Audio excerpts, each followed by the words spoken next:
All right, welcome to the College of Complexes. We'll try it again. This is our meeting number 248 since we started in February of 2009. We put a speaker on every week, a different subject. We require a speaker to take a position on an issue, express a point of view. They have to be for or against something, don't care what it is. We give them an hour to make a presentation. If they go over an hour, we cut them off. If anybody interrupts the speaker, remind the interrupter that we only listen to one fool at a time. That's one of our rules. And we have question and answers, not speeches, from the audience. And then we have remarks, rebuttals. Everybody in this audience that wants to gets 5 minutes at the podium to respond to what the speaker said, for or against. And the speaker gets comment on the comment and close the meeting, gets the last word. That's how we do it. So, but before we introduce our speakers, are there any announcements? Now's the time for announcements. Anyone have any announcements? Susie, you have an announcement? Nothing? Oh, I'm surprised. Hello. Oh, Jim has an announcement. All right. Oh, I'm a John tonight, huh? Well, good evening, gang. We're so glad you're all here tonight. Hope this is a good session for everyone.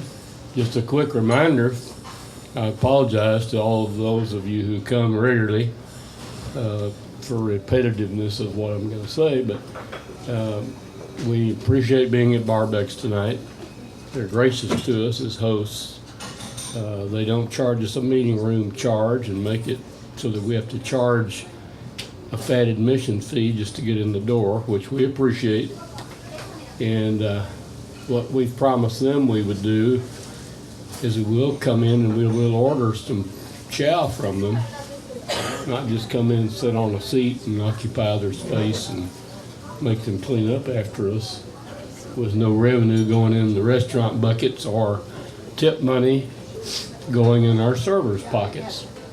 She takes exceptionally good care of us. Here we all are, 20 or 30 of us descending on her at one time, and she manages to get us taken care of with one assistant and get us some liquids and some solids and collect our money and take very good care of us with a smile on her face. So give her a smile back. Be generous with your gratuity tonight. Please spend some money at the register so it's still worthwhile for them to have us here. And I hope you all enjoy your time tonight. Just a reminder, Tom didn't say when he opened up, we're going to not meet next Saturday. That's Saturday before the Tuesday election day, and a lot of people are involved in things having to do with the election coming up. So you should have a chance to do that as well this next weekend. We'll skip a Saturday and we'll fire up 2 weeks from tonight. We'll certainly look forward to seeing you then.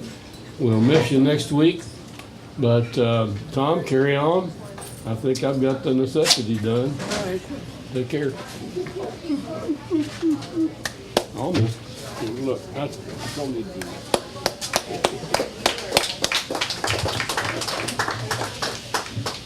Okay,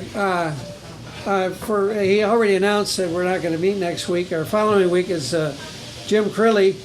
He's on being against paid advertising for free publicity. It's on your itinerary. I won't read all this, but it's very interesting.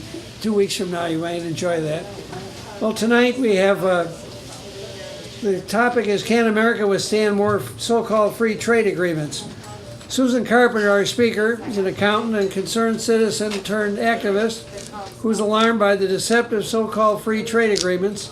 She's going to discuss, using an in-depth, professionally prepared PowerPoint, details about the dangers of the Trans-Pacific Partnership and Transatlantic Trade and Investment Partnership, which are currently being negotiated behind both Congress and the American people's backs. Additionally, she will have substantiating materials available to further educate us on the dangerous consequences of this globalist agenda, and Suzanne will discuss ways to most effectively stop its implementation. So without further ado, please give a very, very warm welcome to Suzanne Carpenter.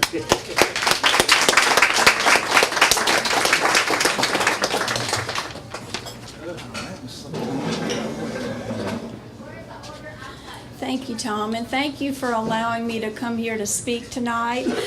First, I want to just say that I'm not a professional speaker. I'm just an average American citizen who just was concerned about the things that are going on in the country today, and I wanted to share with my fellow Americans and alert them because not much news has been given about these free trade agreements. And what I'm going to tell you tonight is the truth, so don't shoot the messenger. I'm just the messenger. And I'll have a sheet that I'll hand out at the end that has verifiable websites that you can go to, and you can do your own research and find out that everything I'm telling you tonight is the truth. This evening I'll be giving a presentation called Choose Freedom, Stop the Free Trade Agenda. I'll explain a little bit later what free trade agenda is. I'm happy to have the opportunity to speak with you tonight because I feel that the free trade agenda is arguably the biggest threat our nation is facing today. It threatens our nation's independence as well as our personal freedoms and rights. And this threat is coming on fast with crucial votes expected in Congress this year, maybe after in the lame duck session after the elections, and next year. You're not hearing much about the downsides of the free trade agenda because it's being promoted both by the president and many leading Republicans. Now let's get on with our presentation. Have you ever voted for a politician and you were sorry about your vote? Yeah. Yeah, if so, chances are you were deceived, right, by that politician. They say, how do you know a politician is telling a lie? His lips are moving. There's another deceptive package being presented to the American people today. It's known as free trade. Now let's look at what a couple of our founding fathers said about trade, or in their words, commerce. First, George Washington said in his farewell address in 1796, "'Tis our true policy to steer clear of permanent alliances with a portion of the foreign world." Then our third president, Thomas Jefferson, continued in Washington's warning about foreign alliances but added the word commerce into the mix. Jefferson said in 1799, "Commerce with all nations, alliance with none shall be our motto." Then 2 years later he stated, "I deem the essential principles of our government to be peace, commerce, and honest friendship with all nations, entangling alliances with none." As you can see from these quotes, Jefferson strongly affirmed the goodness of foreign trade, but at the same time strongly warned us against entangling alliances. So to summarize what the founding fathers said about trade, I think this thing is jumping and To summarize what the founding fathers told us about trade and foreign alliances, trade is good, entangling alliances are bad. Later in this presentation, I'll show you how entangling alliances and trade have become a big problem for our nation in recent decades. I think this has a mind of its own here. Maintaining our national independence is one of the main things our government was established for, and also protecting our God-given rights, among which are life, liberty, and property. On the other hand, government was not established in the United States to regulate businesses, form permanent foreign alliances, or cancel or abrogate the Constitution. Very pertinent to the purpose of this presentation is the fact that the Constitution granted only Congress the exclusive power to regulate commerce with foreign nations and among several states. That's in Article 1, Section 8 of the Constitution, which means that the Constitution did not grant any power to the President or the executive branch to regulate foreign commerce. For a large part of of our nation's history, Congress regulated trade with tariff acts or bills. And tariffs, of course, are fees charged by a government for permitting imports or export of products. This was the main source for about 150 years of revenue in our country for the federal government, and they were used to protect certain industries. Here we're showing the gradual changes in congressional trade legislation in the 20th century. We've gone from acts to agreements to partnerships. First, let's look at acts. Up until the 1930s, Congress regulated foreign trade with tariff acts. These were unilateral actions by our government. In other words, just within our country. Then in 1934, Congress began delegating its power to regulate foreign trade to the president. Second, a little bit about agreements. In the 1970s, Congress began delegating more of its power to regulate foreign trade to the president with the passage of legislation authorizing fast-track negotiating authority to the president. More about fast-track a little later. And by the 1980s, the first big free trade agreement, the Canada-US Free Trade Agreement, was approved by Congress. In the 1990s, we had congressional approval of the North American Free Trade Agreement, which is NAFTA. These are actually binding agreements between two nations, and this was the beginning of foreign entanglements regarding trade and what our forefathers warned us so implicitly not to do. Third, we have partnerships. But after the year 2000, multilateral partnerships became the latest thing in trade pacts. The Security and Prosperity Partnership between the U.S., Canada, and Mexico was launched in March of 2005. Partnership is a legal relationship between two or more persons contractually associated as joint principals in a business. When you apply that to nations, you can see how this implies that the governments of these nations are now joint principals in governing their block of nations, their whole block of nations. In 2014, the executive branch is continuing negotiations on two new trade agreements, the Trans-Pacific Partnership and the Transatlantic Trade and Investment Partnership, TPP and TTIP. Government leaders that you see on TV are using the word partnership deliberately, and they're deliberately implying the development of more and more foreign entanglements between nations to the extent that they're planning the economic and political integration of the nations involved in the TPP and the TTIP. And remember this, political integration always follows economic integration. Now let's go back and discuss what is free trade. As you can see on the slide, free trade is defined as international trade that is free of such government interference as import quotas, export subsidies, and protective tariffs. If the establishment in Washington, D.C. truly wanted free trade, all they have to do is repeal tariff, imports, restrictions on trade. So this is not about free trade. These free trade agreements are about global foreign policy. With this slide, we provide a little history of the free trade policy. In 1776, Scottish economist and philosopher Adam Smith published The Wealth of Nations, which established a new trade policy, free trade, that featured the reduction of tariffs and regulations on trade. In this presentation, we're not criticizing Adam Smith and the classical free trade policy established by him.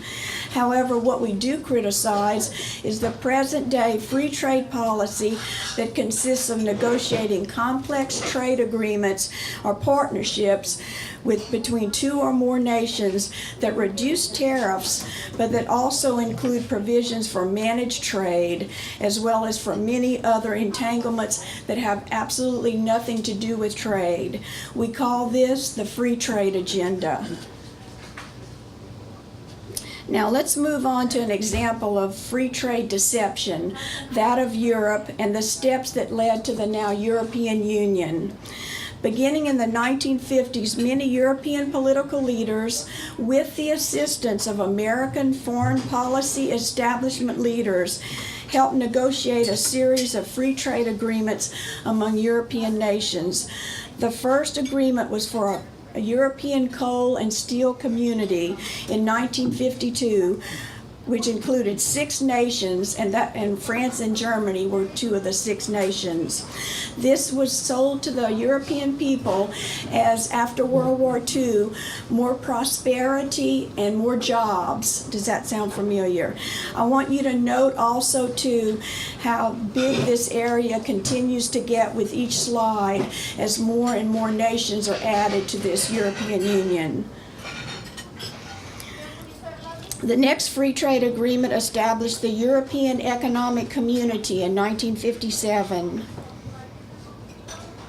Then, just hitting the highlights of free trade agreements, came the Maastricht Treaty of 1992, which established the European Union. You can see it took them 40 years to establish this union. There were now, at this time in 92, 15 nations in the European Union. Later, there was the Lisbon Treaty of 2007, which established an EU constitution.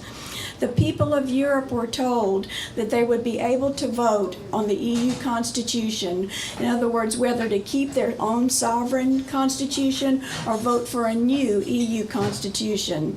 Once the people of France and the Netherlands rejected the constitution, the EU constitution, however, no other country was allowed to vote. Voting was shut down, and the EU constitution was ratified by a treaty at Lisbon in 2007. In other words, the people of the member states of the European Union lost their independence without a vote from the people.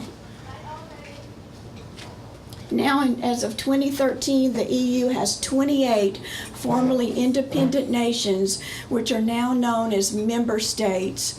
These member states are virtually under the complete control of the European Union, the European Parliament, the European Central Bank, and the Court of Justice of the European Union. Every single nation that has been added to the EU has lost its independence without a vote of the people. Excuse me.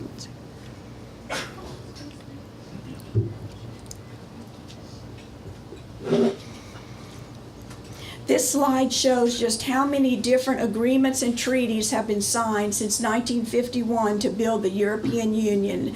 It's building one after another to gain more power. There are quite a number of these, and each step was a small salami slice made to look harmless until the European socialists had accomplished their goal of a supranational government for Europe. You might wonder, well, how were Europeans deceived by this regarding the building of the EU? People are not going to, willingly give up their freedom and sovereignty. Well, Bernard Connolly, a former high official of the EU, said this in 1996. It has now become clear to us that what we thought was a common market is nothing more than a project to create a European federal superstate in which our sovereignty, Britain's national identity, would be extinguished. Connolly is saying that while Europeans thought that the formation of the European Common Market was a free market trade bloc of nations, the actual goal was the Common Market Initiative was just a deceptive project to create a European federal superstate, which we now know as the European Union.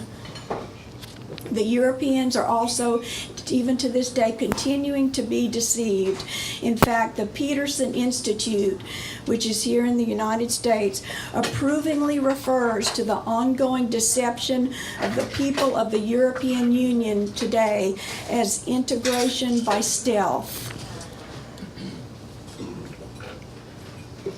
For those who care to learn more about the EU free trade deception, Christopher Booker and Richard North published a book in 2003 called The Great Deception and subtitled The Secret History of the European Union. In this book, North and Booker state that the EU is a slow-motion coup d'etat, the most spectacular coup d'etat in history. And of course, a coup d'etat is an illegal change of government. An even bigger coup d'etat is already being planned for us and negotiated. It's called the Transatlantic Trade and Investment Partnership, TTIP. More on that a little later. Now let's look at some of the transitions in American trade policy which have made the free trade agreements of the past decades possible. Beginning in 1787, the Constitution gave Congress the power to regulate foreign trade. Congress began to delegate that power to the President in 1934. Then Congress ceded even more trade policy authority to the President with fast-track authority in 1974.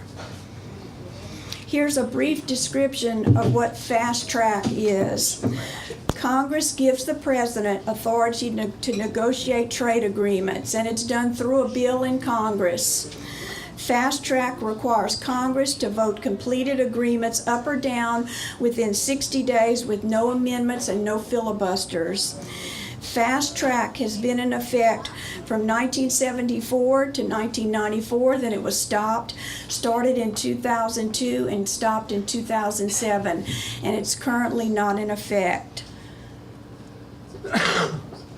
Here's a graphic showing the years when Fast Track Authority, which is now being called Trade Promotion Authority. So Fast Track and Trade Promotion Authority are the same thing. The gray bars show the years when Fast Track was in effect. Now we'll look at the progress toward a North American Union here in America. In 1979, presidential candidate Ronald Reagan kicked things off with his announcement of his strong support for a North American Accord, which in hindsight we can now see as an embryonic proposal to the North American Union. Then we have George H.W. Bush. In 1989, we got the Canada-U.S. Free Trade Agreement. This was our nation's first free trade agreement. Then under President Bill Clinton, in 1994, we got the North American Free Trade Agreement, NAFTA, between the U.S., Canada, and Mexico. Under President George W. Bush in 2005, we got the Security and Prosperity Partnership between the U.S., Canada, and Mexico. This represented an attempt to build a North American Union on the foundation of the NAFTA agreement. So can you see the parallels here between the U.S. and Europe? In the U.S., see, it's gone here. They just changed the word. It's the wording they use. From accord to agreement to partnership to union. In Europe, it went from community to common market to union. It's all leading to economic, then political integration between the United States and all these other countries.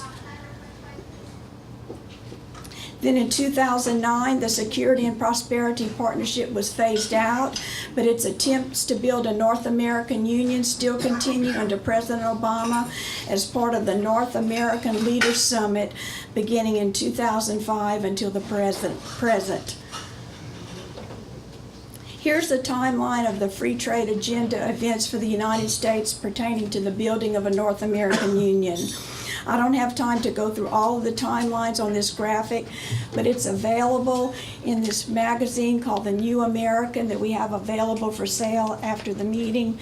I'd advise everybody to get one. It's fantastic information.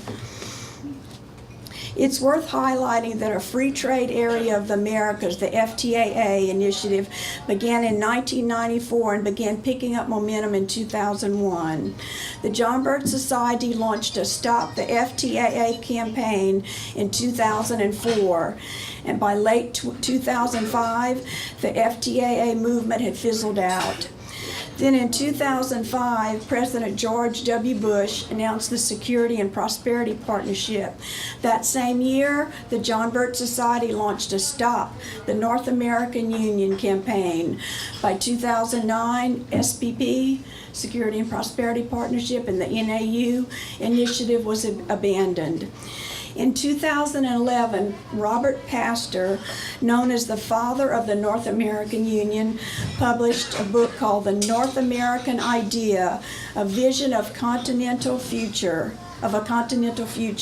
in which he specifically names the John Birch Society as among the leading groups that have the most vocal, active, and intense on North American issues, and they were effective in inhibiting the Bush administration and deterring the Obama administration from many grand initiatives. With this slide, we'll review the various partnerships that the U.S. has been getting involved in. First, there was the Free Trade Area of the Americas. We've already mentioned how it fizzled out. Then there was the Security and Prosperity Partnership from 2005 to 2009. Then we've discussed how the FTAA, Free Trade Agreement of the Americas, and the SPP fizzled out in 2005 and 2009 due largely to the opposition by the JBS. Here's a new partnership our government is working on today, the Trans-Pacific Partnership. Then there's the Transatlantic Trade and Investment Partnership. Negotiations started on this agreement in July of 2013. Now, a little bit about the Trans-Pacific Partnership. Negotiations began on that 2010 to the present. There's 12 Pacific Rim nations, including the U.S., Canada, Mexico, Japan, Australia, and Singapore. It's an EU type bloc for the Asia-Pacific region, and it's leading to economic and political integration of all 21 nations of APEC, including China and Russia. And APEC is the Asia-Pacific Economic Cooperation, which of course includes China. And APEC already was formed to help with, prosperity and jobs. Why do they need another agreement? Because they're stealing our liberties. Now the Transatlantic Trade and Investment Partnership. The negotiations began on this, as I said, 2013, and are continuing on. It's a free trade agreement between the United States and the European Union. We know what free trade means to the Europeans. This would lead to economic and political integration of the United States and the European Union.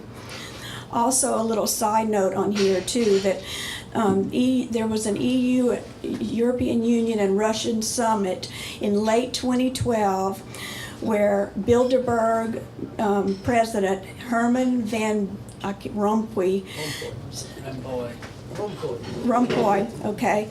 said that Putin's regime and the EU both would play critical roles in global governance.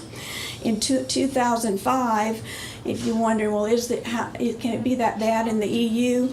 Mikhail Gorbachev, who is a proponent of the New World Order, approvingly referred to the EU as the new European Soviet.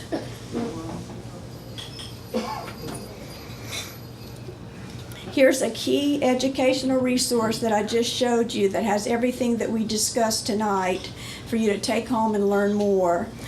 Some of the articles in it are the free trade agenda threatens our rights, global merger piece by piece, preserve your rights, stop the free trade agenda.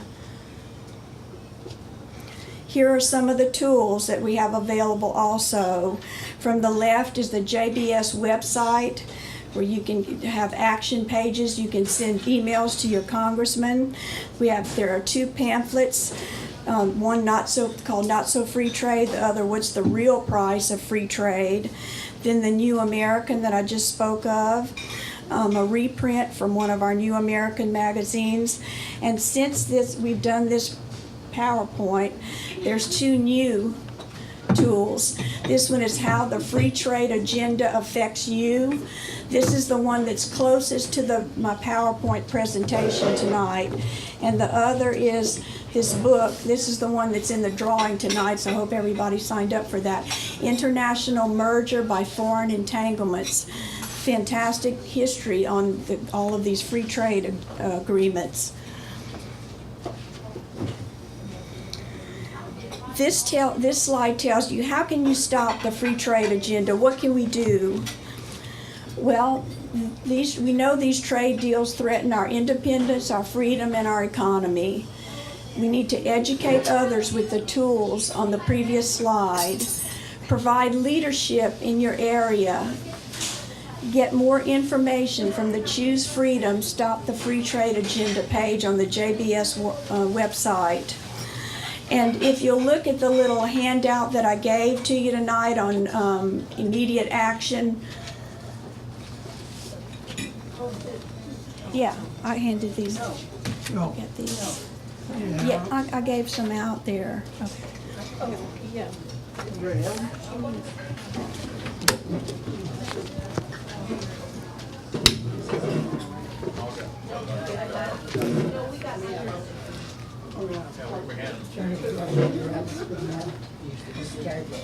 Oh, yeah. Thanks. Hello.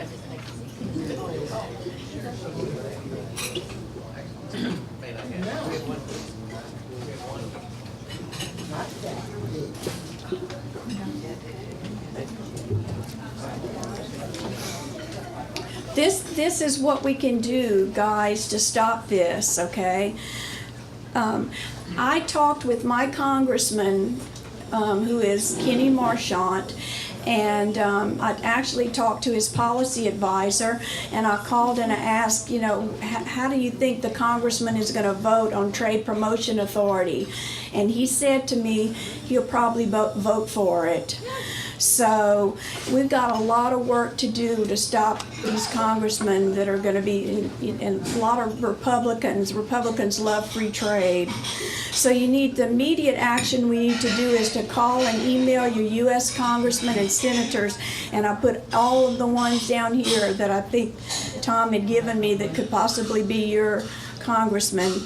And tell them not to vote no, on Trade Promotion Authority.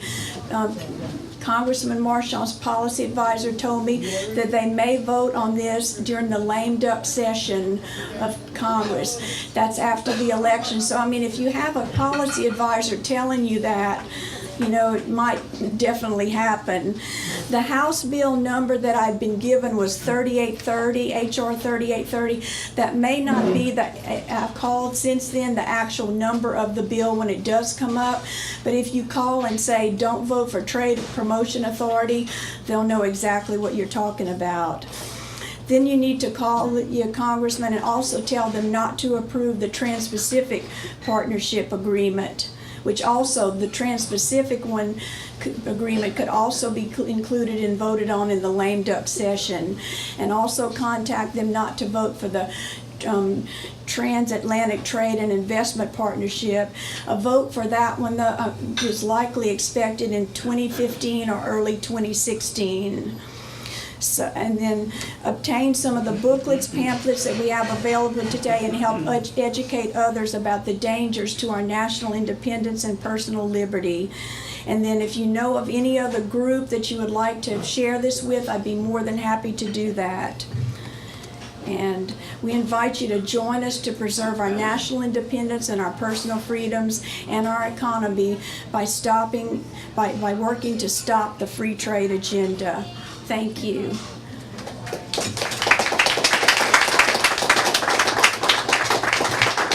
We get to stay there and answer questions. Okay. All right, here we go. Wait.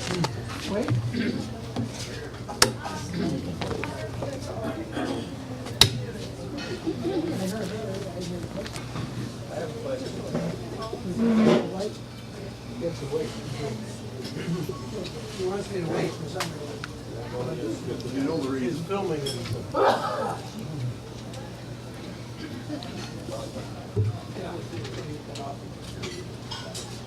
Want to ask anything?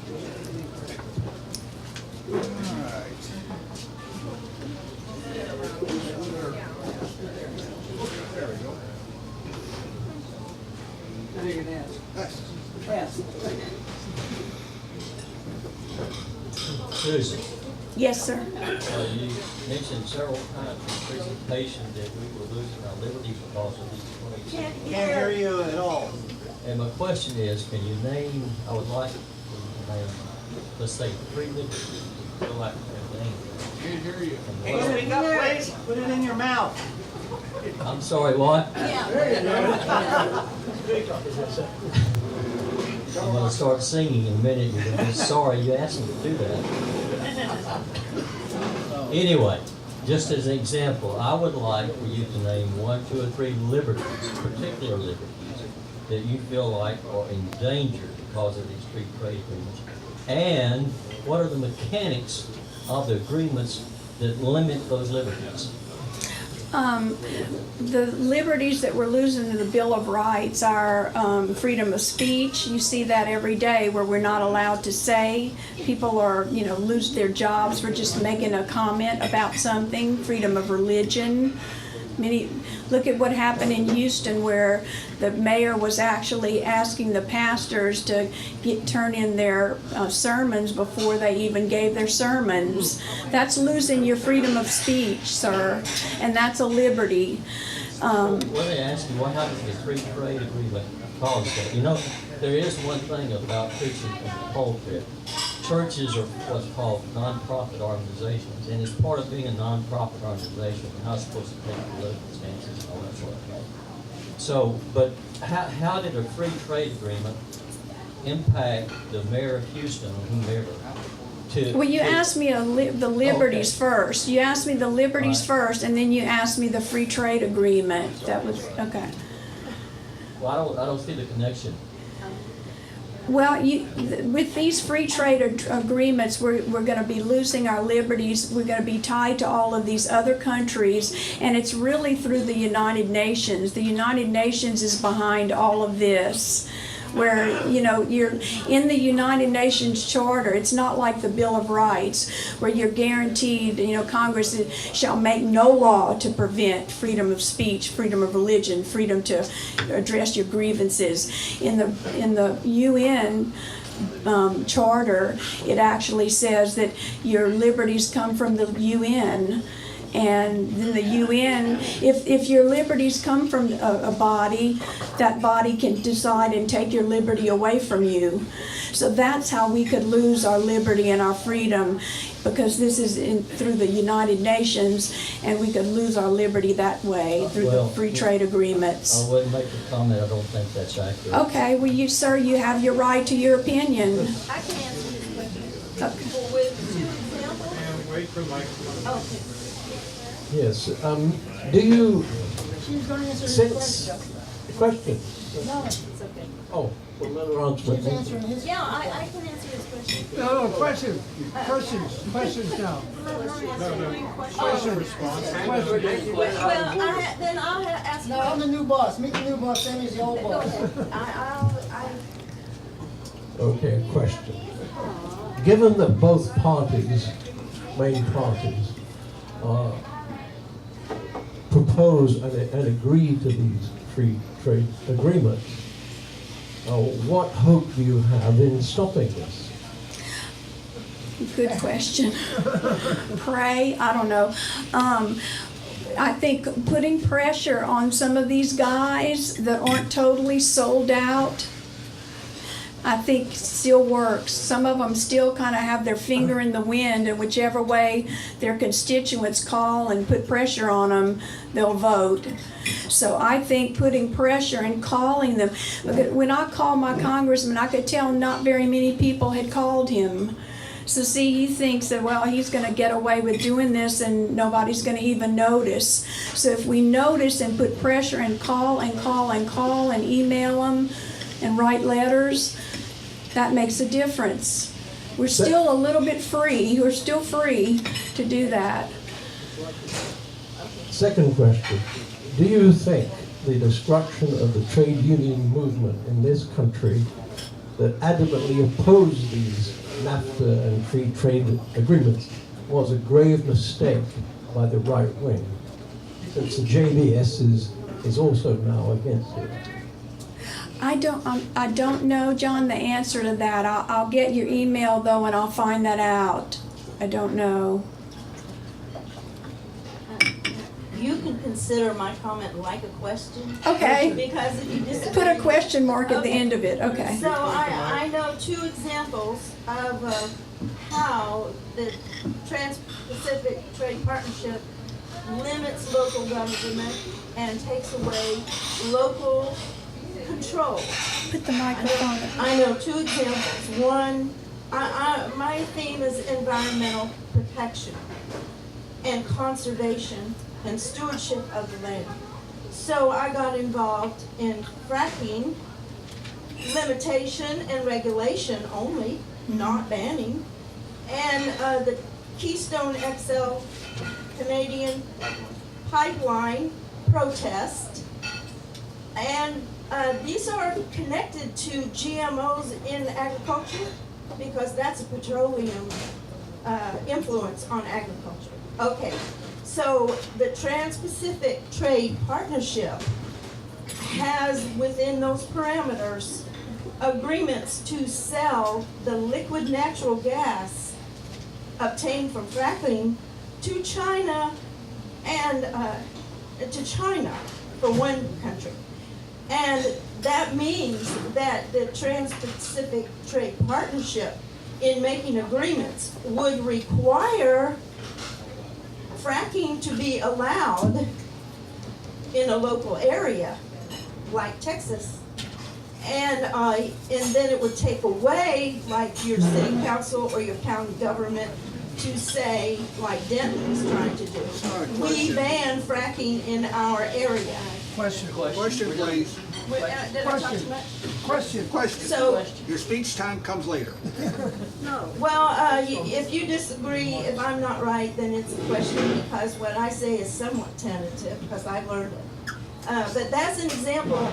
In the trade partnership agreements negotiations, they're trying to sell liquid natural gas to be put in ports and shipped overseas, ocean freighters.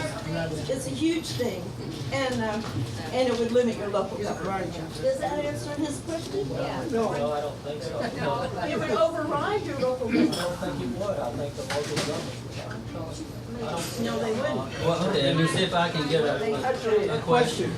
I promise this will be a question.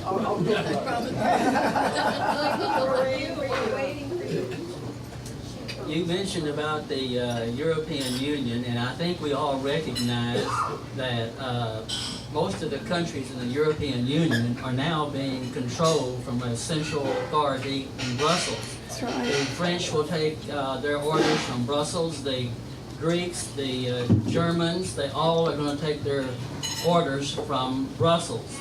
And we see that as being a loss of sovereignty. But are you associating the EU with a free trade agreement? Well, they're trying to join us with the EU in a free trade agreement. Yes, so we will be joined with the EU from out of Brussels. You Yes. surely aren't saying that Brussels would have a lot of control over America. Well, see, in these free trade agreements, they're all kind of like international courts that are put in there that actually supersede the United States courts. So through the UN, yes, that can happen.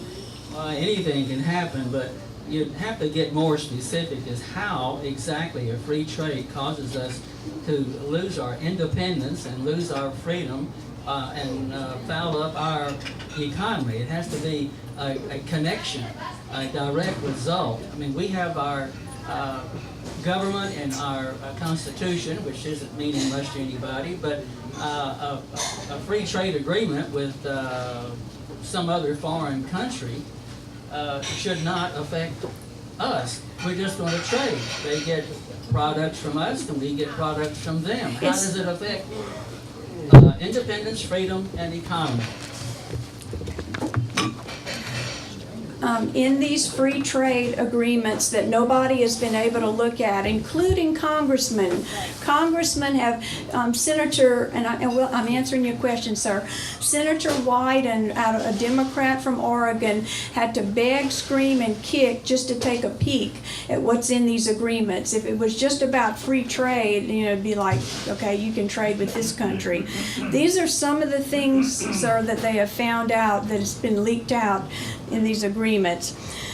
Temporary movement of natural persons, the environment, what does that have to do with trade? The Stop Online Piracy Act, SOPA, and control of the internet is part of these agreements. Unsafe food can be imported without inspection laws of the United States. Corporations can sue a government of another country if they perceive that country is prohibiting their expected future profits. There's zoning laws, toxic bans, timber rules. This foists the UN law on all of us. That's how it can take away your sovereignty. Because remember that economic integration, because they're integrating with these countries. You can't integrate two economies that are so different as Europe and America. They're going to have to make one economy. What did they do with the European people? There's now the euro. Each one of these countries used to have their own independent money. Now they all are under the euro. So that's how they keep taking away our liberty and our freedom through these, because people don't know what's in these. Do you know, let me just read this to you about NAFTA.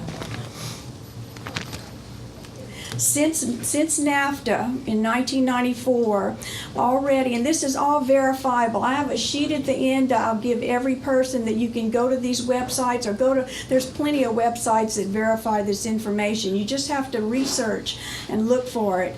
Already $350 million in U.S. taxpayer money has been given to corporations because of NAFTA to pay their legal fees when they sue another country for whatever reason they consider non-compliance. The Lowen Group, which is a group out of Canada, initiated a case against the United States government in July of 1998 at the World Bank International Center for Settlement Disputes. See, not a U.S. court, the UN court. That's a UN court. And they demanded $725 million in damages for a ruling against their client, because their client had lost in a U.S. court. Lewin did lose this case in the appeal, but many have come after that have not lost. And what this demonstrates is that this is the power of these supranational courts that now supersede the U.S. courts. That's taken away your rights. If you don't have a right in a local court where you live, you don't have any rights anymore. If a corporation wins its private enforcement case, the taxpayer of the losing country foots the bill. You've lost your power, okay, as a people. Yes, you sort of answered part of my question with your response to him, but on a scale of 1 to 10, if you could probably grade it, how fast is the dollar being accelerated to in terms of losing its status as the world's currency? What's the impact on this? Can you speak up? You need to put the mic to your Yeah. mouth. What's the impact of the TPP and all of these trade agreements on the dollar status as being the world's reserve currency, which all trades are made? And what's the prospect of the euro taking that over if the 12 countries were to come together for that?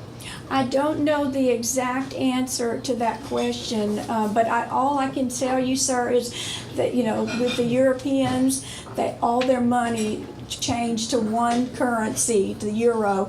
I have heard things about the Amero here, with the NAFTA, North American Union, that they were going to have the Amero as our money for Canada, America and Mexico. So definitely they're working for a one world currency. That I know for sure, but I don't know the specifics of when that is. You know what, if we stop them, then it won't happen. We need to call our congressman and stop this. What do you know about Codex Alimentarius and the effect it's having in the European Union? I know that it has been implemented there, where you can only get doses of vitamin C, which are so small they're ineffective, and you cannot get just natural herbs or vitamins without prescription. And I see that health freedom to me is a really big issue, and I think it would really be an atrocity to bring that here through some kind of agreement or partnership. But what do you know about that? I don't know, John, about vitamins and all in these trade agreements, but I'll get back with you. I'll see if I can find out. Yes, Albert. This TPP agreement, how many sections are there of that agreement, and how many of those have been released to scrutiny from outside the committee putting it together? None have been released, but 29, they say there are 29 chapters, but only 5 have anything to do with trade. Right. Scary, right? Suzanne, you may have kind of covered this already, but who really is negotiating and writing these deals if our members of Congress can't see what's going on? Who's pulling the strings, and how are they able to keep our government leaders out of this? Is it business people? Is it, big business? Thank you, Pat. I love that question. Okay. One of the groups, there are many think tank groups that are working on this behind the scenes that are not your congressmen. None of the congressmen are. There are a few congressmen in these committees, but the whole of the Congress is not. There's a group called the Transatlantic Policy Network, and it started in 1992. Some of the members on it are John Boehner, Eric Cantor, of course he's out the door now, Darrell Issa, and 3 congressmen from Texas, Kenny Marchant, Michael Conaway, and Kevin Brady are on this committee. And they are actually one of the think tank groups that are writing the policy on this. Some of the stakeholders, because Senator Wyden said that Congress can't look at it, but there are 600 stakeholders that include these think tanks, corporations, multinational banks that can actually sit in their office with a password and access this both of these trade agreements and look at them, but Congress can't. Some of these stakeholders include Coca-Cola, Pfizer, Facebook, GE, Dell, Microsoft, Citigroup, Time Warner. Some of the other stakeholder think tank groups are the U.S. Chamber of Commerce, the Brookings Institute, the Council on Foreign Relations, and Chatham House, which is the sister organization to the Council on Foreign Relations in England. It's the Royal Institute of International Affairs. I know, John, you probably know about them. Chatham House. And here, if you go on this website, TPN online, and I have it in my little handout to you, you don't need to write it down, it'll blow your mind what the policy is for and this is your U.S. congressmen are on this committee. There are 33 congressmen and 5 senators, and they're part of their purpose. It says it right there. I mean, I can't make this stuff up, guys. This is the real thing. Part of the purpose would be to contribute to the development of global rules. Global rules. That's not American rules. I want to live under American rules. I don't want to live under global rules. So I hope that answered your question, Pat, and thank you for asking that. Earlier on, you mentioned something about grant initiatives that were inhibited by the free trade agreements. Can you tell us a little bit about the grant initiatives that were inhibited by free trade? I don't know what that means. I don't know. You're talking about what the JBS did. The JBS did an initiative, maybe that's what you're talking about, to stop the North American Union and the free trade of the America agreement and all. And what they did, the same thing they're doing here. It works. It's effective. And they stopped the North American Union through that initiative, and they stopped the free trade agreement of the Americas through doing the same thing I'm doing here, going around and talking to people and one by one educating your fellow Americans about the danger of this and getting Americans aware of it. Because see, none of the news media people are talking about this. It's kind of like the magician with the hands behind the back and showing you all this other stuff going on with immigration on. That's all serious stuff, and Ebola and all that. But this is what they're really doing behind our backs. So, I hope I answered that. What is the upside of free trade? And why is it called free? That's a really good question. The upside of free trade would be just to, like our forefathers said, just being kind and good to one another and trading my widgets for your hammers or whatever, and saying, okay, taking all the restrictions off. That's free trade. But they call all of these things by names that make it sound so great. Like, who could be against free trade? I'm not. I'm for people trading freely, one with another in the countries. But what I'm against is all the foreign entanglements and the supranational courts systems and the environmental and then trying to take over the internet and all the other things that they're doing within these agreements. You would need one page to say, okay, we're going to lessen the tariffs and stop the import quotas and the subsidies and take all of the American restrictions off of trade, and it'd be one paper, and then you'd watch the world just boom. But this is not about trade. This is about global foreign policy, getting us under the control of world government. And it's in their words. They say it right here. It's not me saying it. I'm the messenger. I'm telling you the words they say. Because if you go on the internet, you'll see everything I said tonight. You can find on the internet. It's in their words.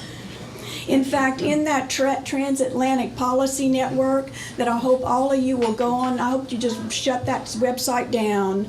This is what they state. Will this multipolar, that's a Putin word, he loves multipolar. Will this multipolar world be multilateral? Will the rules-based system that has been built through the UN and the World Trade Organization that has facilitated the rise of other powers be maintained? They're hoping it will. That's how they take your rights away from you, and it's not local, it becomes international law, and they supersede your local government laws and state. The deal that our congressmen are not allowed to look at this agreement, but only the big money people are, or the people involved with the organizations that are bringing in the New World Order, they're allowed to look at it. Yet our elected congressmen, senators, the elected persons of the House of Representatives are not allowed to look at it. That's treating them all like unwanted stepchildren, yet they're supposed to vote on it without being able to look into it and see what's in it.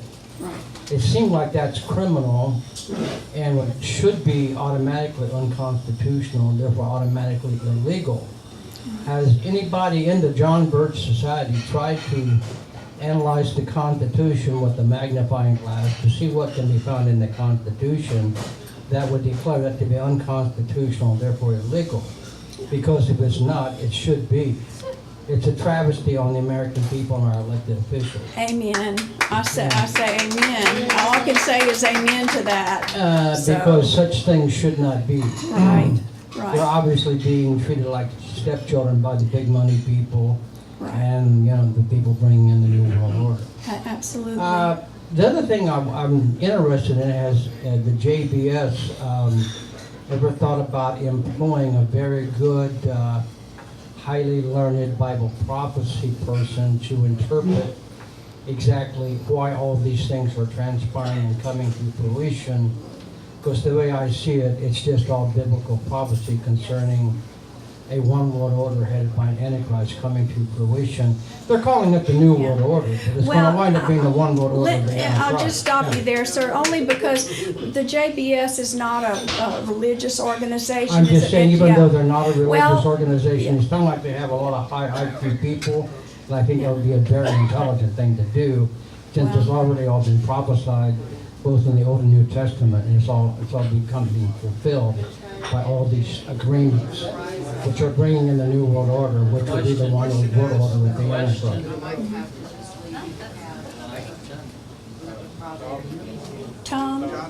Tom, behind you. Years ago, Aaron Russo did a piece called Mad as Hell. And during that presentation, that video, he had an assistant bring in the GATT treaty, and he had to bring it in a wheelbarrow. It weighed some 100 pounds or more. And I guess I would ask, Russo was saying at the time, how do you say we have free trade? You say we have free trade. Right. Why does it take a whole wheelbarrow full of wording, to do that? So I guess my question is how much do these two agreements weigh? I don't know, because nobody's seen them, but I'm sure with the things we're hearing about it, I'm sure it's going to be thousands of pages.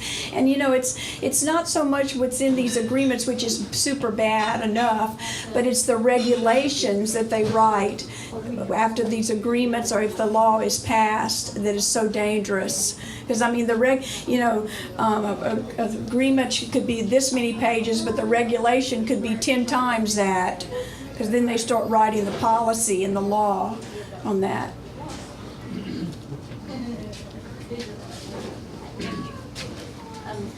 Given that the drafts of this agreement are shielded from the general public and that Congress cannot see it, but who can is Chevron, Halliburton, Monsanto, and Walmart, and even only they can see certain portions. Even they can't see the whole thing. So, and given that the U.S. would be permanently bound to this treaty, yes, and unable to repeal any of it unless all the other 12 countries agree, and they want to expand it to 19 in the future. So doesn't that remind you of when Nancy Pelosi said that in order to pass Obamacare first, we have to find out what's in it? Absolutely. That's right. I mean, this one you really literally going to have to pass it to find out what's in it, because at least the Obamacare was available to read. I read plenty of it online. That's why it was like almost impossible to answer that gentleman's question, because we don't even know what's in it, which makes it so toxic. Right. And see, that's a good point too. Thank you for bringing that up, because really this isn't a Democrat Republican issue at all. This is an American issue. And also, do we want I mean, anybody sitting out there going, okay, you can go ahead and pass a bill. I don't know what's in it, but just go ahead and pass it. I mean, we should not want any bill, guys, passed if you can't read what's in the bill. Do you trust politicians that much? I don't trust them. I don't care if they're the greatest person in the world. You stay on them continually. So, if we don't know what's in this bill, we should all just say vote no on it. So that's my opinion. So, yes, Stuart. Don't the members of Congress that are elected have to make an oath to protect and defend the Constitution of the United States? And why is the Constitution so important? of course they do take an oath to the Constitution, but they don't follow, they're not following it because people are letting them get by with it. We're just, not enough people are fighting them. We're just sitting around and not doing enough. And the reason that the Constitution to me is important is, I mean, it's the most beautiful document of freedom that's ever been written in the history of mankind. And I believe these men were God-inspired because they sat, if people don't know this, in that room. They could have done anything they wanted to us. In fact, do you know they wanted to make George Washington the king? Yes. And he was, what a man, what a wonderful man he was. He's like, no. I mean, how many people in Washington do you think today would not take that power today if they could be king of the United States? We've had a number of presidents, not just President Obama, plenty before him, that have all wanted to be king, because the Republicans and Democrats alike are very much globalists and into this new world order and moving this country into the new world order.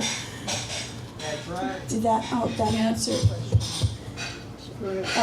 I'll just talk really loud. I have a question, and it's my first. How can you interpret someone else's thoughts? You just made an outrageous claim that all presidents want to be king.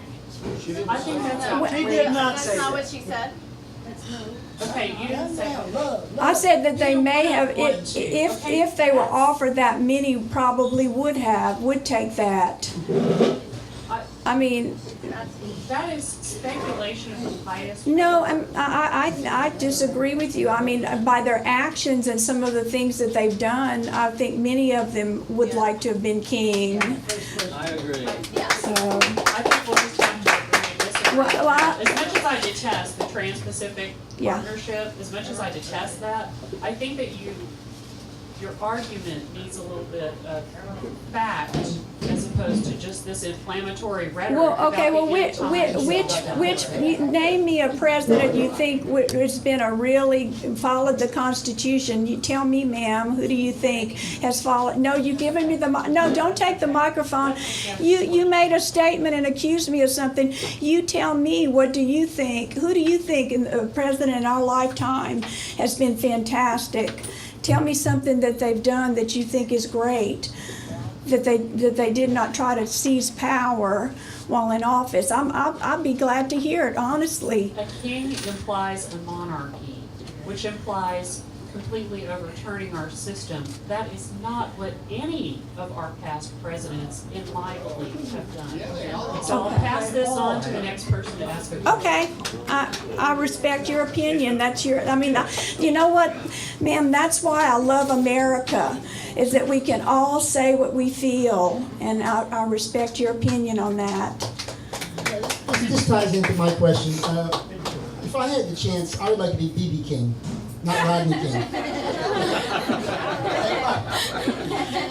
I think it'd be really nice if you could clarify the strength of your statements. You're saying, why should we trust these people? Why should we trust these people? Okay, we have a And for Tom Berry.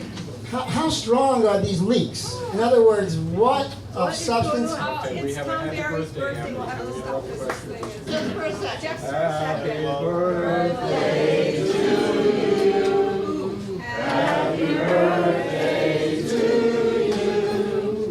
Happy birthday, dear Tom.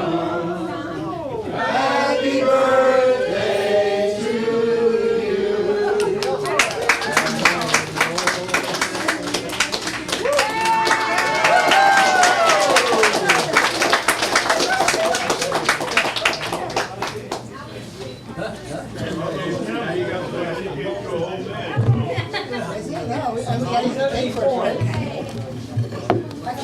Chocolate, no way.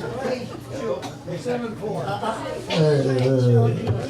Go ahead with your question. We all want to have our cake and eat it too. Yeah, you get some cake.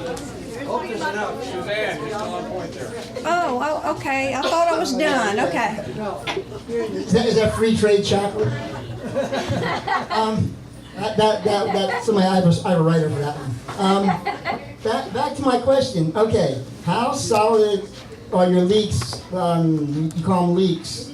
You know, this is not somebody who's trying to cut you down, but it's come up quite validly.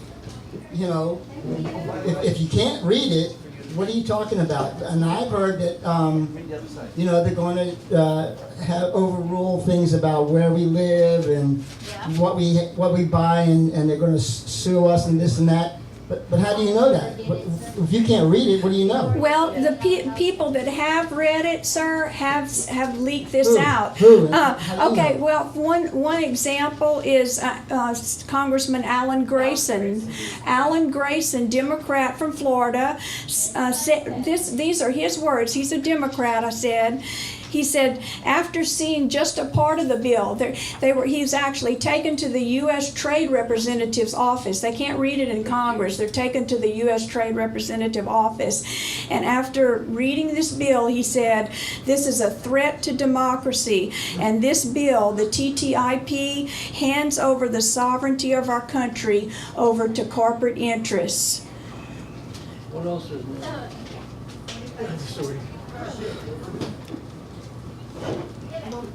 Question now. Question. Not a speech. Question. Phrases or questions? You can talk later. We'll let you get your time. There's got to be a question. I see if I can. You can comment later. Turn this around. Comments, as soon as we finish the question, the comment section. Okay, I have noticed, and I thank you for your speech and your Thank talk. you. Thank you. That you have given the entire talk without talking about renewable energy versus non-renewable energy, which is a battle. And this is connected to that. Of course, the energy will be a part of this. You can bank on that. Yeah. And also, you gave your speech without talking about what's the upside of the agreement? More money for the people at the top. Right, and less for us. Right. That's great. Mm-hmm. Are we out of questions? Is that it? Oh, we got one more here. Almost out of questions. Almost out of questions. Well, Suzanne, if our Congress people don't really know what's in this bill, with the exception of a handful, and with the stakeholders representing big business, and considering that the election process isn't what we'd like it to be, and that the members of Congress are pretty much owned by the people who contribute to their campaigns, and who knows who else is pulling strings on them. What beyond voting can we do? Can we put pressure on big business in some way? I know that they're huge and have a lot of money. So, do you or JBS have any thoughts as to how to put pressure other than with Congress? No, I don't. Pat, I don't have the answer to that. They've always said that we can win this through the House of Representatives to keep pressure on our congressmen. That's how they did it to stop NAFTA, or the North American Union. NAFTA wasn't stopped. North American Union and the Security and Prosperity Partnership, by putting enough pressure on congressional people that they changed their vote and did not vote for it. So. Okay, I guess we can go to. We're going to get to sit down now. Thank y'all. And remember, I have this sheet for everyone. Please get one after that shows websites and everywhere to go to verify what I said tonight for yourself. You get to sit down now. Then Thank you get to you, comment Tom. on the Oh, okay. Hold on. Okay, now it's your turn to talk. Who wants to be first? Al. He's going to be first. Pass one to me. You got 5 minutes. I know. We need. Oh. That's the money. Yeah, I want it. Let's talk about representation. In the United States, we have the Constitution, and we need it because we have a diverse people from every culture, race, and language you can imagine, and religion, and we need a representative democracy to have those representatives get together and rather than rush things through an emotion, think it out and do what's best for the whole country. We have to preserve that Constitution. Now, many people here are active and they will contact their representative in Washington or in the city or the state to get things done. Who is your UN representative and how do you contact him? You know, you don't have one. The UN is a totalitarian organization. That was formed after World War II with the idea of, oh, let's stop all these world wars. Well, how effective has that been? What have we had but just solid murder through warfare of millions of people all over the world going on right now extensively in the Middle East and in Ukraine. Most wars, all wars, if you read up on it, are basically bankers' wars. And you can find the banking system behind everything going on, particularly this. NAFTA, that moved tens of thousands of manufacturing jobs outside of the United States and has nearly destroyed our economy. This TPP and the, TTIP, these will be the last nail in the coffin of the American people being buried alive. This would end our economy. And we have to, any time they won't be overt and let you know what they're trying to pass over your head, don't let it happen. Do not let that happen. When you live in a country where you may get thousands of dollars a year as a salary, even tens of thousands and maybe several hundred thousand, and the leaders of those companies go home with bonuses at the end of the year of 10, 20, 30, 40, 50 million dollars, you're a slave. And we're all slaves in this economy because there is extreme greed and lust for power. I've spoken so many times about the differences between the Republican and Democratic parties and the statement that George Wallace used to make and so forth. When it comes to the issues as important as this one, there is no difference in these parties. The differences that we see are on such a petty level compared to this, that we are the cocks in a cockfight. And they're betting on us, and when it's all done, they're out there warming up the barbecue to eat our carcasses anyway. That's the Republican Democratic parties, the right, the left, the this, the that, the religion here, the religion there. Whatever it is to keep us fighting each other rather than realizing what they're doing behind our backs. We need to realize that we are all in this entire world one people and start seeing beyond all of our differences. Start including everyone. As far as what our wonderful presidents and congressmen do, every law that we have and treaty has to be passed and signed off. Well, now who signed off NAFTA and GATT and the Patriot Act and the Homeland Security Act to give away most of our constitutional rights and enslave us in this country? The presidents who signed those, to me, are treasonous. And I think they knew exactly what they were doing because they're all part of the same group looking different to us. I see things like they wanted to put through this, the Trans-Texas tollway that was to go all the way up to Canada. It was to be 5 miles wide, ceded property to an international organization so the United States physically would be divided into two countries. Yeah, Trans-Texas corridors to go all the way up to Canada and across to Vancouver. These people do not have any of our interest in mind here. And then we look at the toll road being built on LBJ by a Spanish contracting company. Why aren't Americans doing that? And that toll road will be owned and operated by a Spanish company that the Spanish king owns a great portion of. Folks, we need to wake up. We need to realize we all need to stand together against these monstrous activities. This, to me, is the most important issue that has been presented in any of these meetings I've been to. It is the most important issue that we are facing today, is both of these treaties they're trying to ram down our throats. we are in grave danger. And go look at the Georgia Guidestones on Wikipedia and see what they intend to do with world population. 500 million. That's right, under 500 million.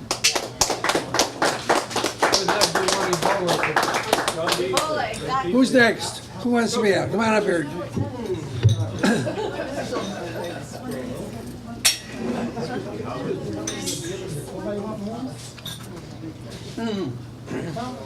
You have 5 minutes. Yes, this is probably the most important topic that's ever been presented here.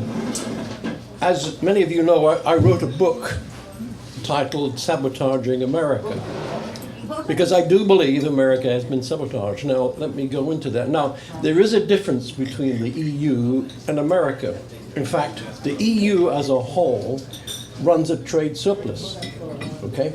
America runs a trade deficit. Now, you never hear people like our Senator Cruz talk. He always talks about the federal deficit, never talks about the trade deficit, but it's this trade deficit that's really destroying America, and it's growing every day and getting worse.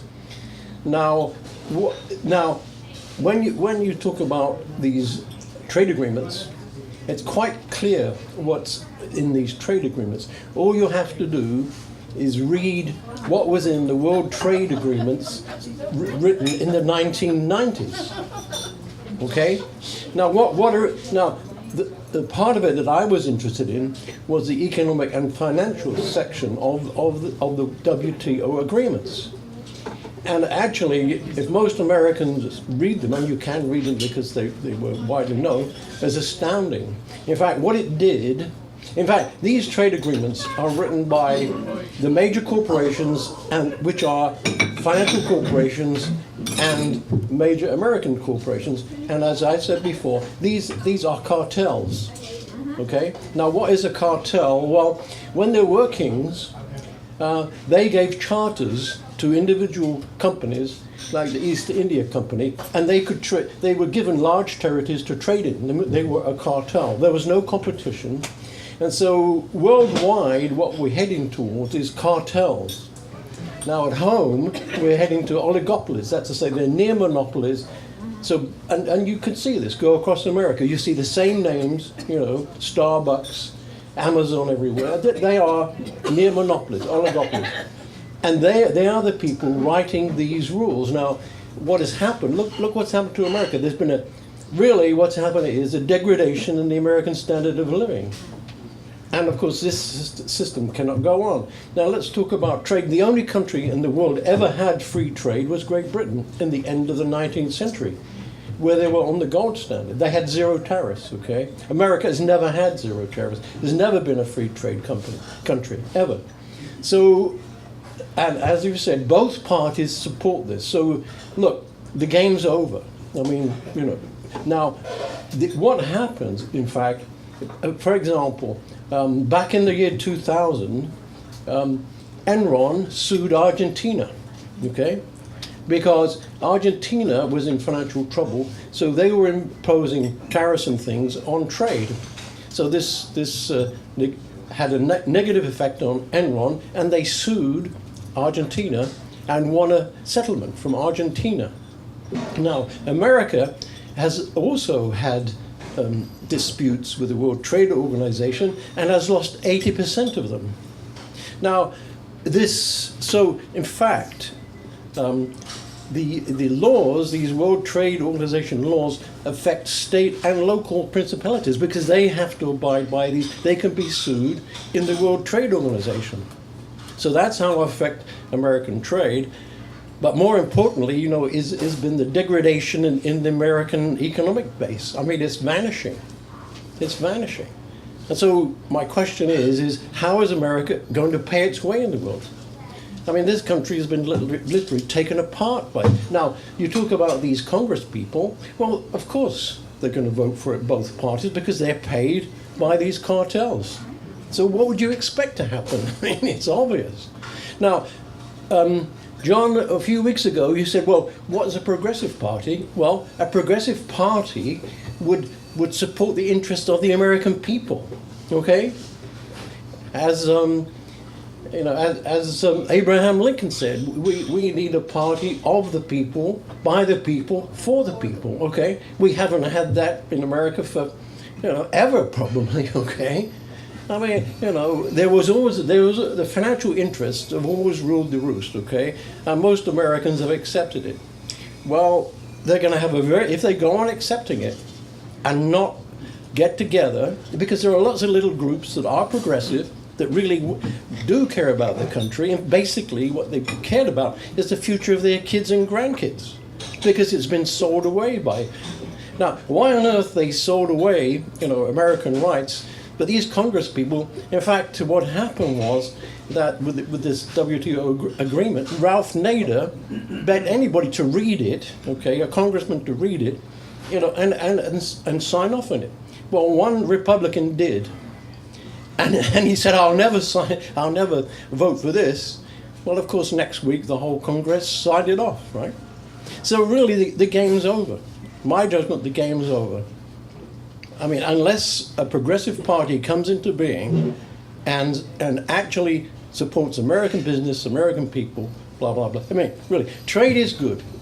And I've said the way to solve this is to implement Keynes' balanced trade policy. But that was sold down the drain by Roosevelt in 1944, and has been going down the drain by every party since. And here we are. But this cannot continue, and the dollar now is not going to be the world's currency anymore. I mean, it can't because it can't. Just as the pound couldn't support world trade, the dollar can't anymore. Now, there are schemes that Keynes proposed that would alter all this. But, I mean, the game was lost in 1944.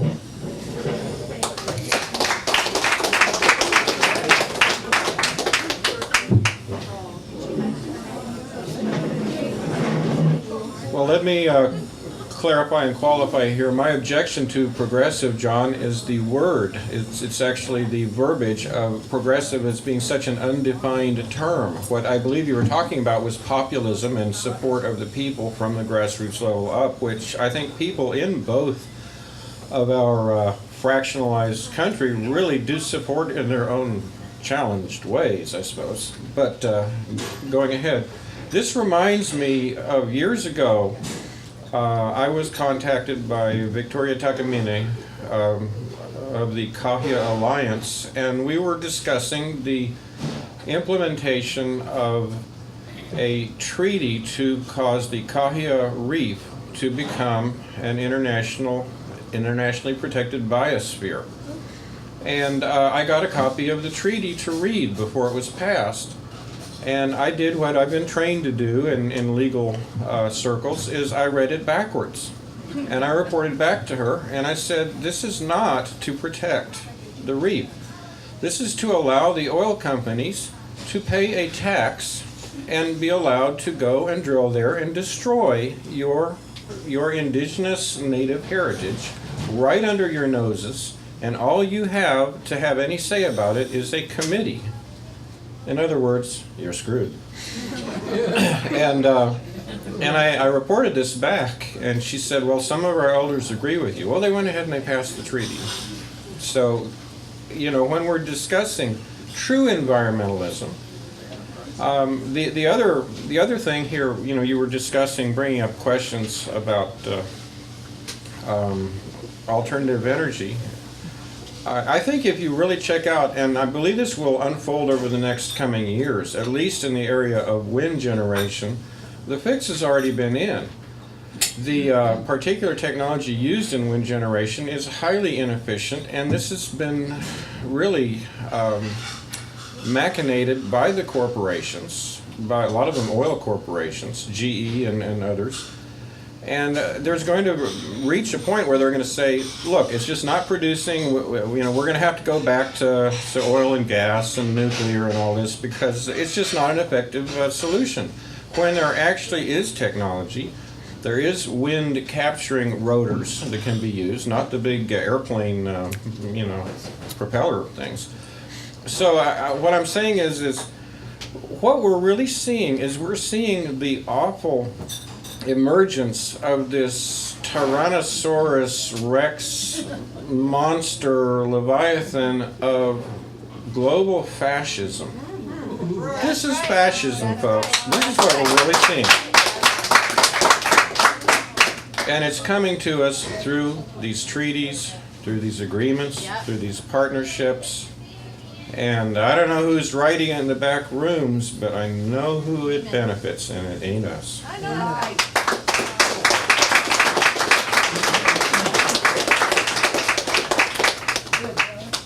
Okay, who's next? We have to have, come on up here.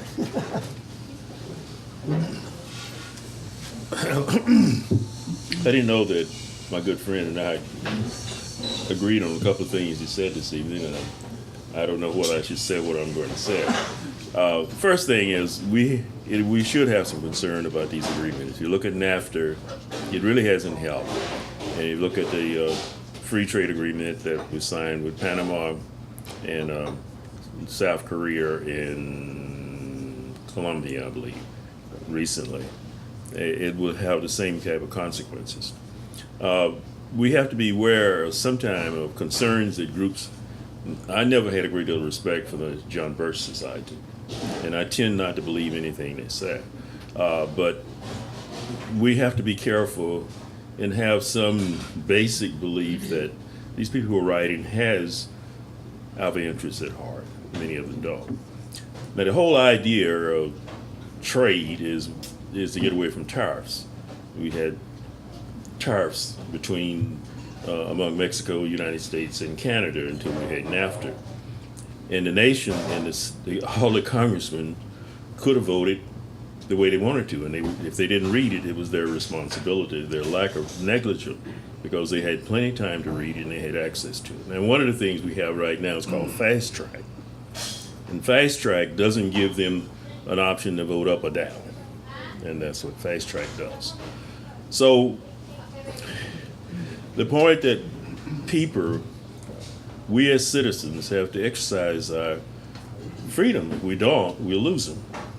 And that's what's happening.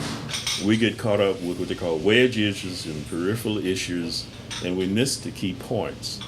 And then things get so far along, as my good friend from England says, it's too late. But we're going to have to, the general population, we've got to agree on what's best for this nation. And we've got to elect people. If they don't do it, don't re-elect them. And we have that leverage. If we could get beyond the wedge and peripheral issues, we could do this. But that's what they get us bogged down, as my good friend said, on minutia. And they go ahead and do what's best for the rich people. And that's not best for us. So I think we need to be very, very concerned.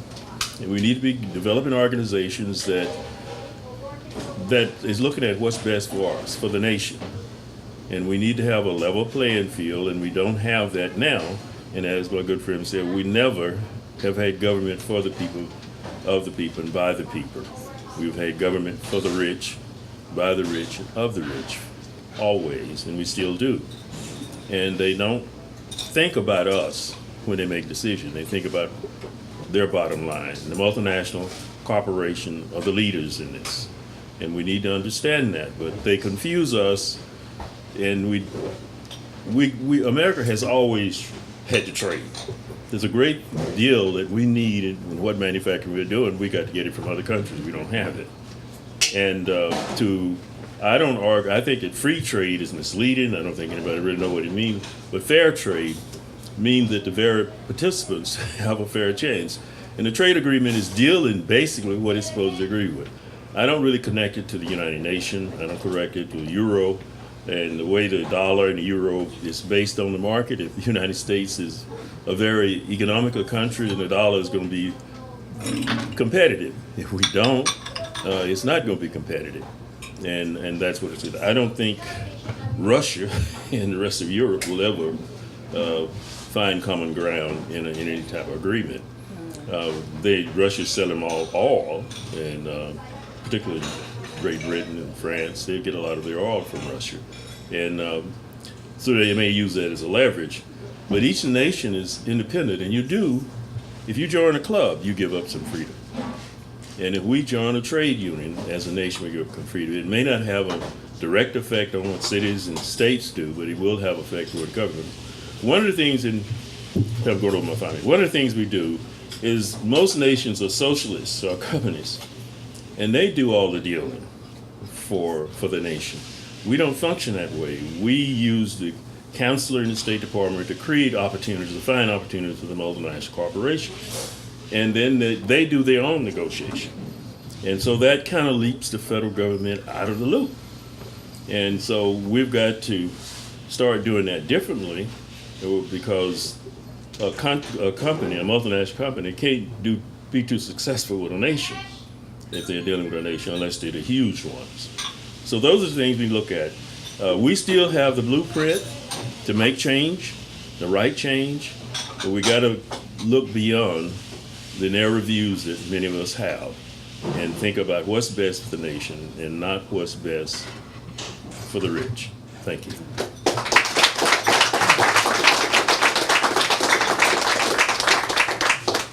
Okay, who's next? Got anybody next? Are you next? Are you next?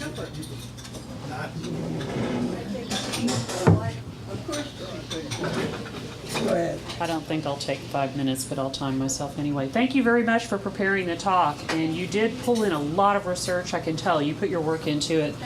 I must admit, when I walked in the door and I saw the literature for the John Birch Society, I too kind of went, let me just listen and see what is said. And I have my own views about the Trans-Pacific Partnership and where that leads us, and I think it is a heinous and vile thing that we do need to resist.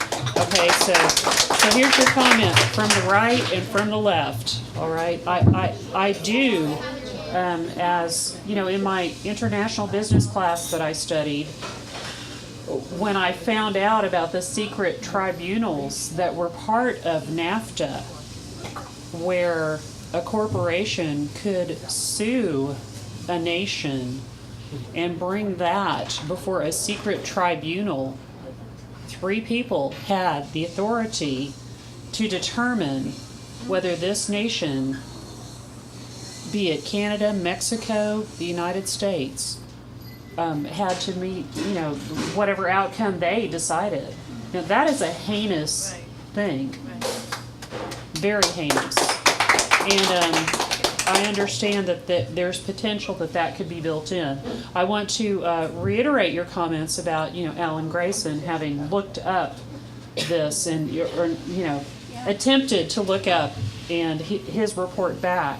I also want to add one more comment, and I think it's germane here, that the trade representative is here, Ron Kirk. Right, that's right. Okay, so there were a lot of people who were asking what else could be done. There are many petitions being circulated online. I don't know what happens, like if you sign a petition, is somebody getting hold of your information and putting you on a blacklist, and you're gonna not be one of the quote 500 million people who are or was that right? What somebody said that? Okay. So I want to dial it back a little bit about, I like to advance argument with emotion because I think that does help people sort of relate to it. But I think we also have to take a very hard look at facts here and examine the facts. And the reason I asked you the question about, equating the president and all people who aspire to be president to also wanting to be monarchy, I say just please let's all temper our remarks to confine them to the facts as we know them and to stand up for the exposure of concealment that allow the facts to get out. And that's what I want to stand for, is the truth. Okay? We all have our own views of the truth. We all have our own emotions about what we think might be true just because we heard it loudest and we heard it first. But I will say, Trans-Pacific Partnership, thumbs down from both parties. Thank you.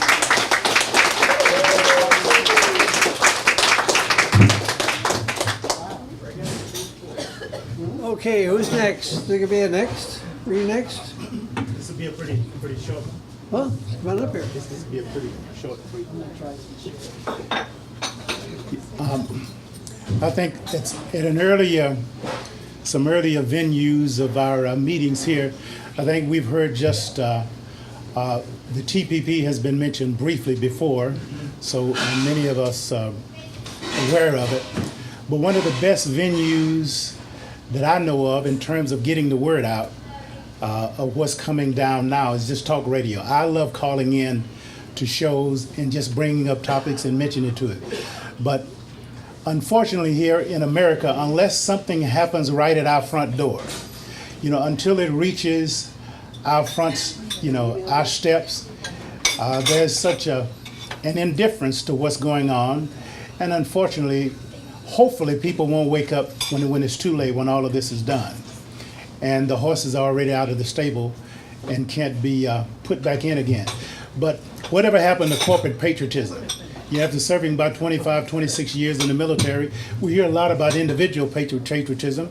What about corporate patriotism and all of our corporations showing some loyalty to our workers here and Americans and citizens here in terms of keeping the businesses here and all of that kind of things and hiring people? We need more emphasis upon that.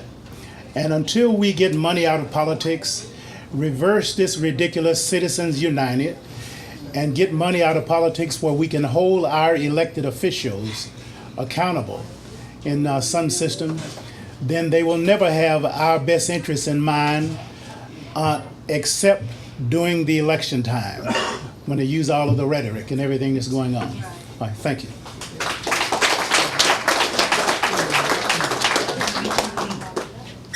Come on up here.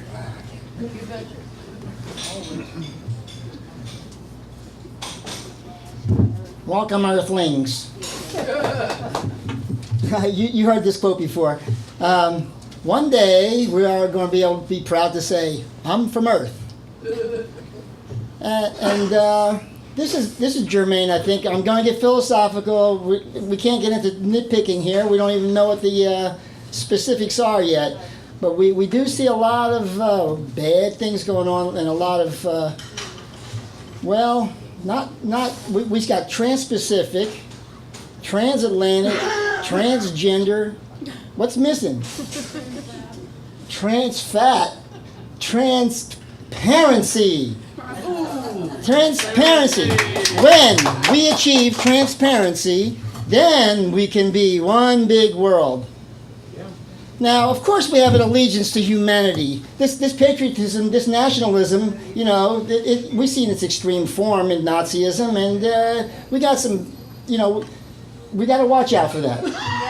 Nationalism, when we understand humanity, we understand our children, we understand the air we breathe, the water we drink, the blood in our veins. I can go to China, I can go to Russia, I can go to North Korea and still live. That's kind of like a Trump thing. So humanity, we do have an allegiance to humanity, but they're playing us. They know we all understand this at some level. I'm articulating it a little bit differently, but when they say, free trade, well, that sounds fair. Free trade. What more you want? Both two good words put them together, you get something bad? I don't know. I think you do. The problem why we can't say I'm from Earth is because right now we are in an infantile state, or at least an adolescent state in our civilization. This is getting real philosophical here, but we got to grow up. We got to wake up. When somebody tells you free speech zone, Patriot Act, come on. Now a lot of people I know not here, they don't automatically swallow it, and that's why I come here. But we got to do more. One of the things they do to kind of play the game out a little further is get out the vote. They've taken over the voting process to such an extent it doesn't excite me too much, I got to tell you. But we got to understand. We got to go for transparency and truth. There's got to be some basic ideal. For me, that's it. I mean, Like as Albert, he's brave enough to say, if Putin or some Russian guy is speaking the truth, that Trump's a liar from this country. So, Earthlings, you got your work cut out.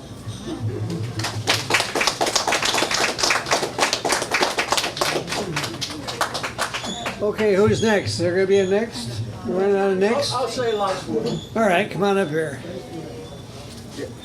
Actually, I forgot to mention, I was going to, you have seen the result of the World Trade Organization. One of the reasons why the Glass-Steagall Act was repealed was the dictates of the World Trade Organization, and that led directly to the 2008 crash.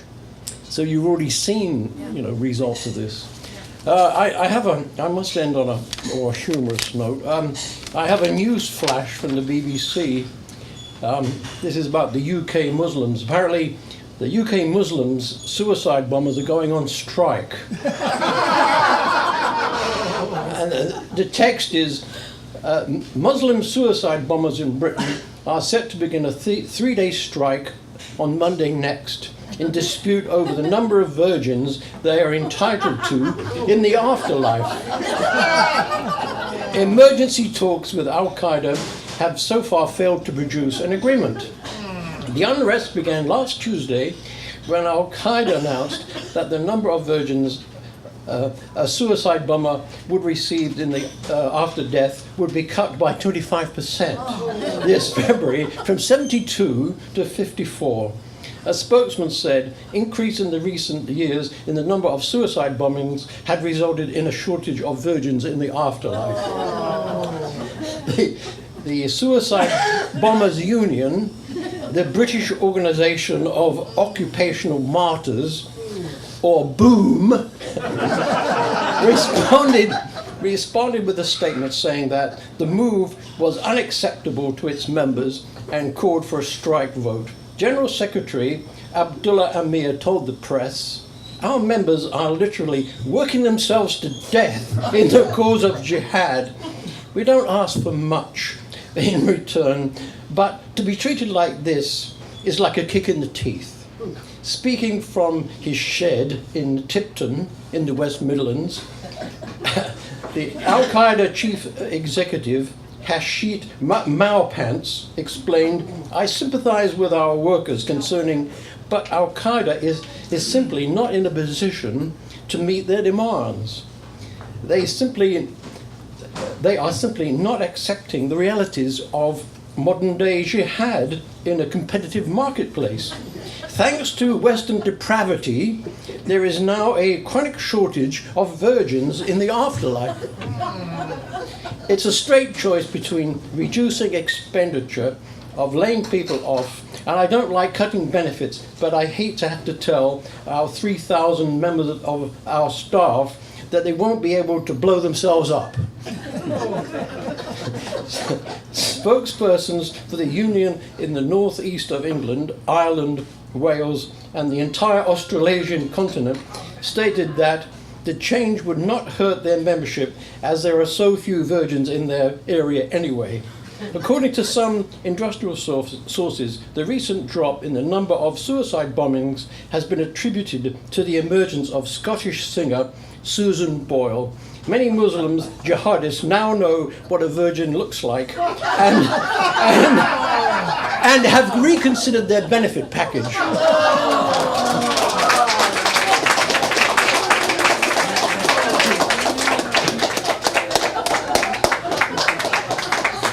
Okay, who's next? Have we got a next, or are we ready now? Come on up here. Who wrote that? Nope, I'm quick. Oh, he's quick. You're right. First, I want to just thank Suzanne for a really good presentation. That's the third time I got to see it, and I thought she did a really good job. The information presented, I don't care if it comes from the left or the right, John Birch Society or Democrats United or Republicans United, I don't care. The bottom line, we've got to call our congressmen and senators and get this thing stopped.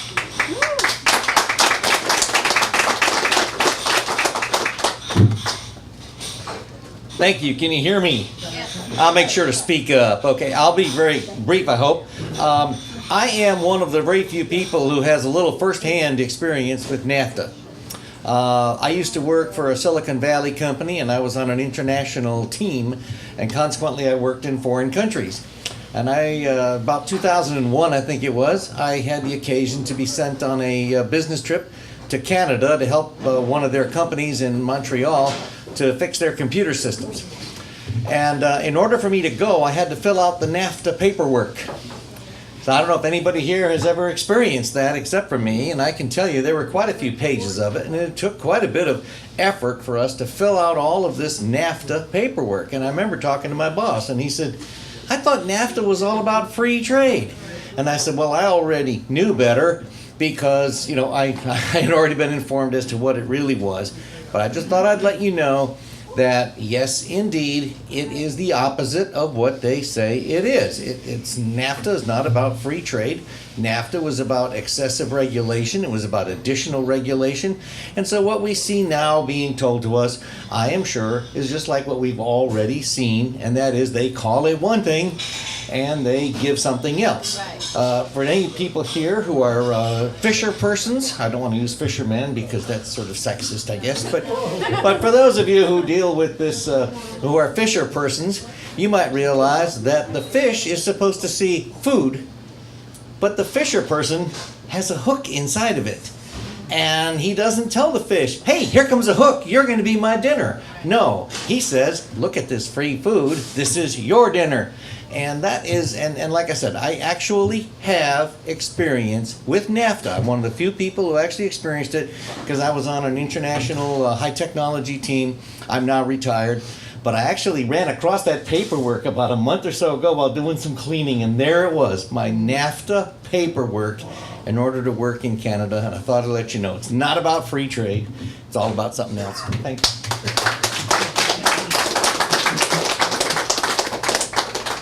Have we finally run out of speakers? I think we have. Oh, one more?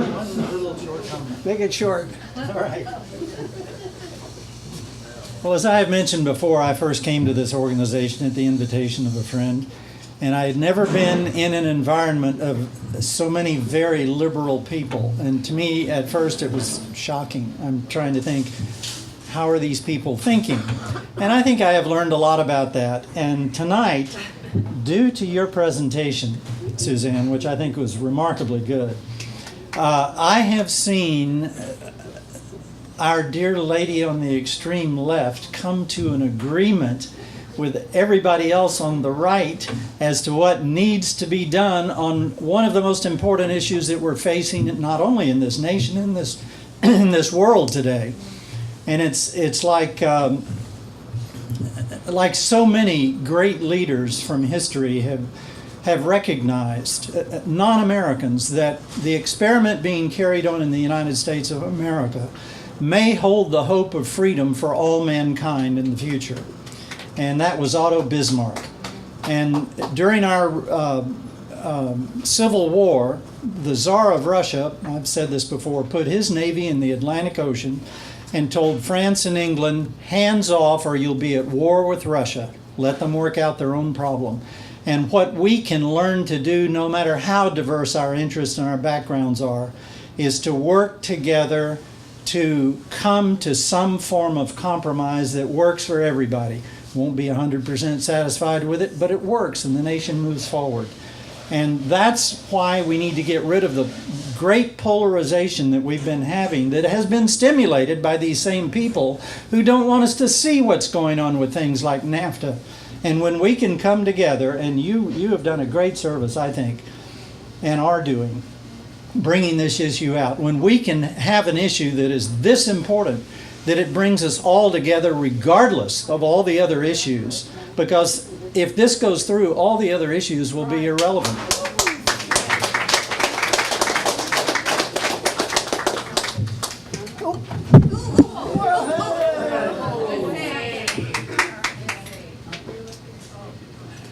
There we go.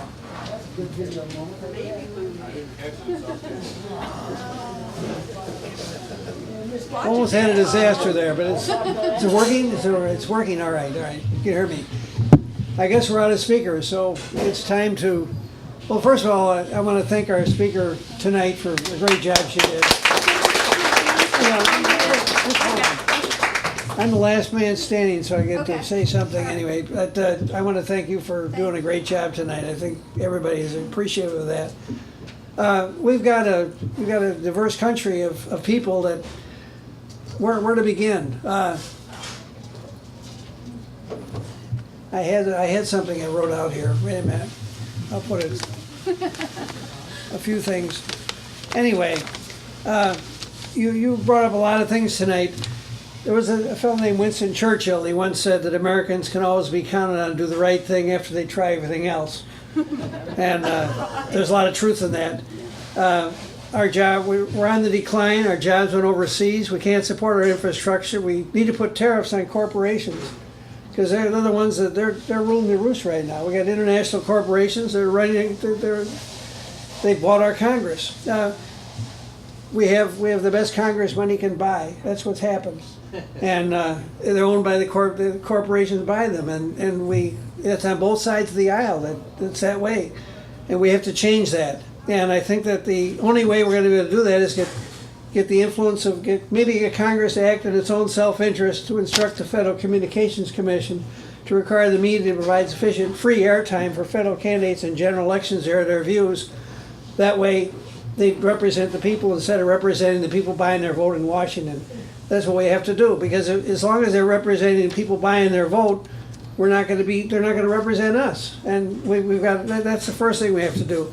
Then we can think about doing some other things like putting tariffs on corporations that are overseas. Apple produces everything in China. They sell it here. They don't have jobs here. Why not? Because it's cheaper labor somewhere else. We have no tariffs. That's what's happened with this free trade agreements we've set up. No tariffs. The end result is the corporations are ruling the roost. They're running the world, and this is the worst thing that's happened. So what we have to do is we've got to get tariffs on corporations, not on countries. We put a tariff on a corporation, what would the tariff be? The tariff would be the difference in labor costs and the difference in environmental protection. That would be the tariff. If they didn't like it, they could produce it here, and then you'd have jobs here. Because if we don't do that, we're going to be in deeper trouble because these trade agreements keep going on and on.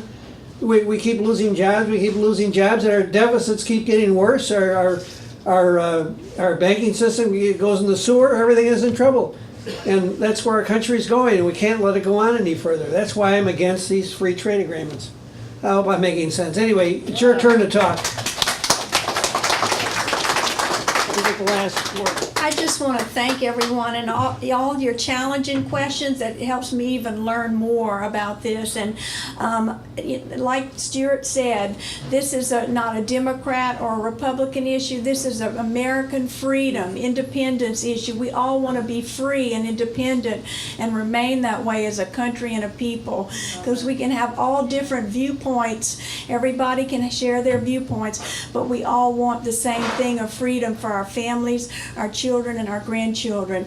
And I want to thank you all for making me feel welcome here. I felt very welcome.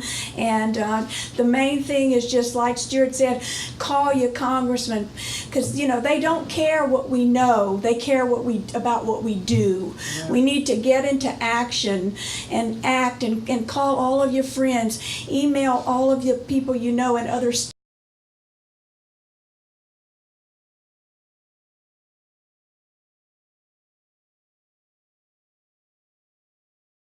Because this is, as you know, is a national issue.